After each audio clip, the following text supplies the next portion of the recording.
এখানে যারা আছেন আপনারা নিশ্চয়ই কুষ্টিয়া পোড়াদাহ ভাই তো চিনবেন, ইউনিভার্সিটি যেহেতু শিখছে। পোড়াদাহ স্টেশন থেকে ট্রেনে উঠছে আমার মাহফিল নীলফামারী। ওঠার পর দেখি যে অন্ধ হাতে লাঠি ভিক্ষা করতেছে। তো উনি ভিক্ষা করার সময় বলতেছিলেন 10 তলাতে নাই রে শান্তি, শান্তি আছে গাছতলায়। কথাটা একদম রাইট, কম বেশি হতে পারে। এই কথা বলতে বলতে একজন ভদ্রলোক, মনে হলো শিক্ষিত হবে, তো লাঠিখানা ওনার পায়ে লাগছে, লাগাটা একটু মনে হয় জোরে লাগছিল, এত জোরে ধমক দিছে, এই মিয়া দেখে চলতে পারো না? তো চোখেই দেখে না।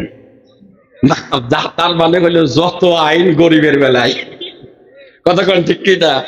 আর বড় লোক যদি অন্যায় করে পুলিশ খালি ছাড় করে, ছাড় করিস কেন? কথা কম দেখে। গরিব অপরাধ করলে যে শাস্তি, ধনী করলে সেই একই শাস্তি।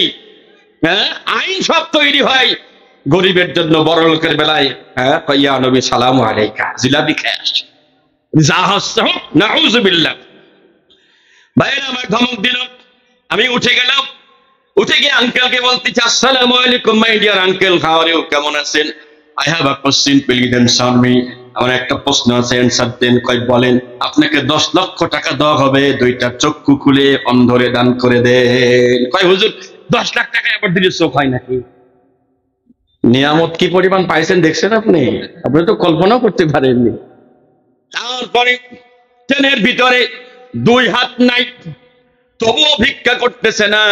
গলার ভিতরে দেখবেন কি একটা লাগায়া, তা ঝাঁকা লাগায়া সিম কি বলে, কি বিক্রি করে, বাদাম বিক্রি করে, চকলেট বিক্রি করে, তবুও ভিক্ষা করে না। যুবক, তুমি কখনো কল্পনা করতে পারো নাই, আমার মাঝে মাঝে মনে হয় আমাদের হাত আছে, সব আছে। যখন বাথরুম করি, বাথরুম করার পরে পানি খরচ করা লাগে, এটা আমাকে ভাবায়। Can you imagine that my dear brother? একটু ভাবো, ওর হাত নাই, তাহলে ও শর্টকাট করার জন্য কি পরিমাণ কষ্ট তার হয়। আল্লাহ আমাদের কত নিয়ামত দিয়েছে, বলেন না আল্লাহু আকবার। আরো জোরে করেন আল্লাহু আকবার। আপনি গুণে শেষ করতে পারবেন না কত নিয়ামত আল্লাহ দিয়েছে। হাসপাতালে যান, গিয়ে দেখেন একটা হাত নাই, কাতরাচ্ছে বাঁচার জন্য। যমুনা গ্রুপের মালিক যখন মারা যায়, আমি তো ঢাকাতে থাকি, করোনার ভিতরে তিনি মারা গেলেন।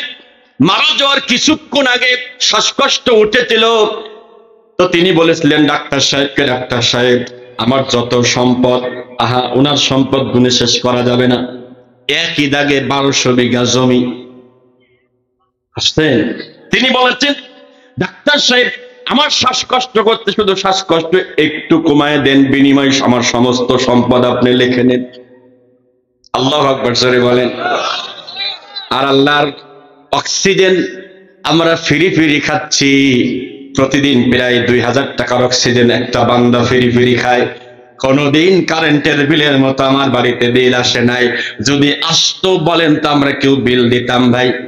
মনে করেন যে জিব্রাইল হুজুরের বাড়িতে এসে বলতে, আসসালামু আলাইকুম ইয়া আহলাল বাইত, আনা জিব্রাইল, হাদা অক্সিজেন বিল।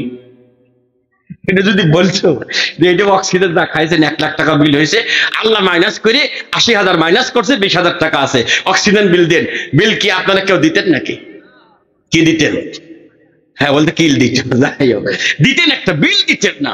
অথচ করোনার ভিতরে লন্ডনে আল্লাহর এক বান্দা খ্রিস্টান, তিনি 14 দিন পর্যন্ত থাকছেন হাসপাতালে। বাইরে এসে খুব কান্নাকাটি করছেন। তো একজন জিজ্ঞাসা করলো যে how is everything, WhatsApp, what is news, সব ঠিকঠাক আছে কিনা? বলতো সব এভরিথিং অল ওকে, সব ঠিক আছে। তো কাঁদেন কেন? কাঁদছি এই কারণে 14 দিন থাকি 1 লক্ষ টাকা বিল বানাইছে, $1 লক্ষ, তার থেকে কম বেশি যায়, $1000 বিল বানাইছো। 14 দিনে মুখের ভিতর মাস্ক দিয়া অল্প একটু গ্যাস দিছো। আমার ঈশ্বর, আমার গড, আমার প্রত্যেক সেকেন্ডে সেকেন্ডে তিনি আমার অক্সিজেন দেয়। তিনি তো আমার কাছে 1 টাকাও চাই নাই। সুবহানাল্লাহ, কত দাম। পাশের জনে যে আছে ওরে মুখ চাপে ধরেন, 3 মিনিট থাকুক, নাক আর মুখ সহ চাপে ধরেন, 3 মিনিট থাকতে পারবে কেউ? তাহলে কত নিয়ামত দিয়েছে। সুবহানাল্লাহ। এরপর আল্লাহ তাআলা বলেন, وسارعوا إلى مغفرة من ربكم وجنة أرضها السماوات والأرض উইদ্দাত লিল মুত্তাকিন।